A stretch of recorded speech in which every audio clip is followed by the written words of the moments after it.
bukan apa-apa. Tapi mengapa bisa mengharamkan lembaga pendidikan yang negara bantu ini? Berapa miliar yang kita terima sejak dapat BOS? 55 miliar. Bukan berapa lama? Dari tahun 15 tahun. 15 tahun? Ya, dari jumlahnya? 55. Tuh, 15 tahun dapat biaya dari negara. Walaupun itu suplemen. Itu seenaknya sendiri haram. Memang Gusti Allah. Nah, kata orang Jawa, kok Gusti Allah? Memang Tuhan. Ada dugaan kuat telah terjadinya tiga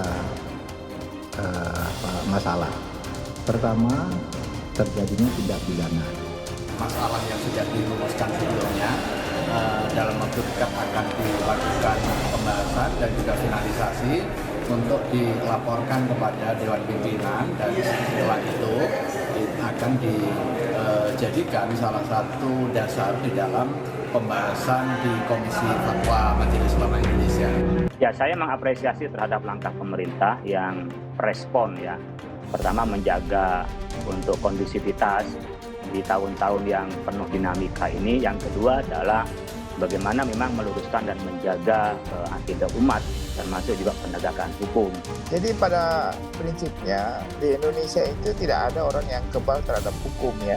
Jadi kalau konsep nggak ada yang steril gitu ya, dalam kalau ada suatu tindak pidana lalu orang nggak boleh masuk, itu nggak ada. Tahap berikutnya atas klarifikasi beberapa pertanyaan masalah yang sudah dirumuskan sebelumnya, dalam waktu dekat akan dilakukan pembahasan dan juga finalisasi untuk dilaporkan kepada Dewan Pimpinan.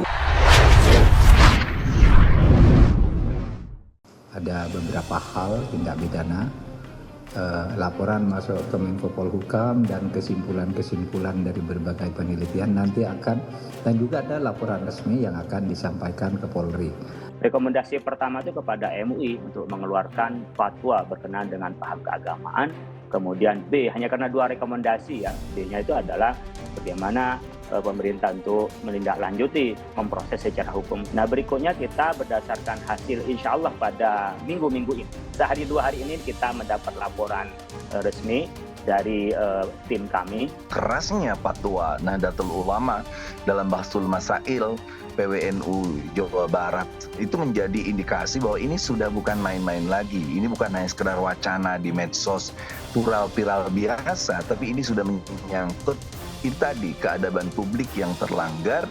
Yang bisa kita keluarkan fatwa yang baru beberapa hari lalu atau minggu lalu itu kita keluarkan tentang perempuan menjadi khatib Jumat untuk jamaah laki-laki, bukan untuk jamaah perempuan. Kalau untuk jamaah perempuan nggak ada masalah. MUI haramkan Ponpes Al Zaitun hingga anggap sesat. Panji Gumilang murka, emang situ Gusti Allah. Nama Pondok Pesantren Al Zaitun kini tengah menjadi perbincangan hangat di media sosial Indonesia. Pasalnya, pondok pesantren yang berlokasi di Kabupaten Indramayu, Jawa Barat ini beberapa hari lalu, tepatnya pada Kamis 15 Juni 2023, digeruduk massa dari Forum Indramayu Menggugat.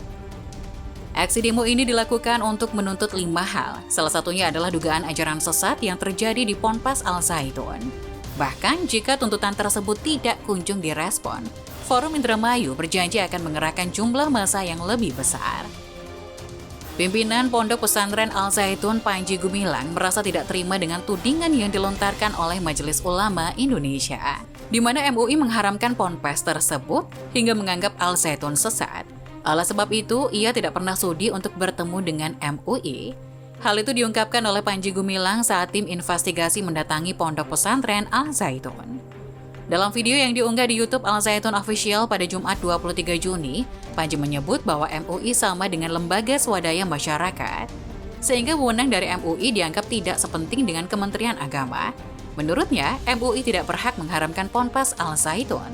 Ia lantas memberikan sindiran keras kepada MUI dengan mempertanyakan apakah lembaga tersebut Tuhan yang bisa memberikan keputusan. Selain itu, Panji juga tidak terima dengan tudingan MUI yang menyebut Al Zaitun sesat. Bahkan pimpinan Al Zaitun juga murka saat disebut komunis oleh MUI tanpa adanya tabayun. Panji mengatakan bahwa MUI menyebutnya komunis berdasarkan sosial media TikTok. Diketahui sebelumnya bahwa MUI Garut sempat mengimbau kepada masyarakat untuk tidak menyekolahkan anak-anaknya ke Ponpes Al Zaitun. Mereka juga menegaskan bahwa menyekolahkan anak di Ponpes pimpinan Panji Gumilang itu hukumnya haram. Selain itu, MUI Indramayu juga menilai bahwa syariat yang digunakan di Pondok Pesantren Al Zaitun menyimpang dari ajaran Islam. Oleh karenanya Panji Gumilang meminta agar MUI konsisten dengan ucapannya tersebut. Lantas apa saja yang terjadi di Ponpes Al Zaitun hingga mendapat sorotan dari warganet Indonesia? Berikut fakta-fakta tentang Ponpes Al Zaitun yang diduga memiliki ajaran sesat. 1. Merupakan pesantren terbesar di Asia Tenggara. Pada 29 Agustus 2005, Washington Times menyebut jika Ponpes Al Zaitun sebagai the largest Islamic madrasah in Southeast Asia, atau pesantren terbesar se-Asia Tenggara. Pondok pesantren ini berdiri di atas lahan seluas 1.200 hektar dan dapat menampung murid hingga 7.000 santri per 2011 lalu. Bahkan peserta didik yang menimba ilmu di pesantren ini juga tidak hanya berasal dari Indonesia, melainkan dari mancanegara, seperti Singapura, Malaysia, Timor Leste, hingga Afrika Selatan. 2. Diresmikan B.J. Habibie. Pondok pesantren Al Zaitun diresmikan pada 27 Agustus 1999 oleh Presiden Indonesia ketiga B.J. Habibie. Adapun kurikulum yang digunakan mengacu dari Kementerian Agama dan Kementerian Pendidikan dan Kebudayaan. Selain itu, muatan lokal seperti Piagam Madinah, hak asasi manusia, dan jurnalistik juga diberikan pada para siswanya. Di sisi lain, para santri pun dibekali kemampuan didaktik agar bisa mengajar seperti guru dan ustadz. 3. Dipimpin oleh Panji Gumilang. Ponpes Al Zaitun berdiri pada 13 Agustus 1996. Sekolah yang fokus pada pendidikan Islami ini dipimpin oleh Abdussalam Rosyidi Panji Gumilang. Dia juga merupakan pendiri Yayasan Pesantren Indonesia yang menaungi Ponpes Al Zaitun. Sebelum menjadi pemimpin Al Zaitun, Panji Gumilang pernah menempuh pendidikan di Pondok Pesantren Modern Gontor. Dia aktif di organisasi alumni UIN Syarif Hidayatullah Jakarta dan pernah mendapatkan gelar doktor honoris causa oleh International Management Centres Association, Revans University, yang berbasis di Buckingham, Inggris. 4. Memiliki masjid monumental. Pondok pesantren yang satu ini memiliki bangunan masjid yang monumental, yaitu Masjid Rahmatan Lil Alamin. Masjid ini dibangun di atas tanah seluas kurang lebih 3.000 meter dengan konstruksi megah dengan lantai bangunan. Sebagian masjid dibalut oleh batu granit dan marmer pada dinding dan lantainya. Tak hanya itu, bagian basement masjid juga dipakai untuk menyimpan puluhan ribu kubik kayu. 5. Di demo massa.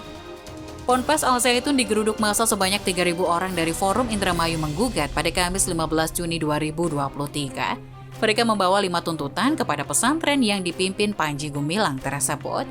Kelima tuntutan tersebut adalah sebagai berikut. Usut tuntas dugaan ajaran sesat Al Zaitun dengan melibatkan MUI dan Kementerian Agama. Mengusut dugaan tindak pidana pemerkosaan yang dilakukan Panji Gumilang terhadap saudari K. Al Zaitun yang diduga merampas dan menguasai ribuan hektar tanah rakyat dengan izin tidak jelas dan dugaan atas tindakan pencucian uang. Penghentian pembuatan dermaga khusus Al Zaitun karena bahaya akan dimanfaatkan dalam hal negatif. Al Zaitun tidak memberikan manfaat kepada masyarakat sekitar karena tidak dapat diakses secara umum dan cenderung tertutup.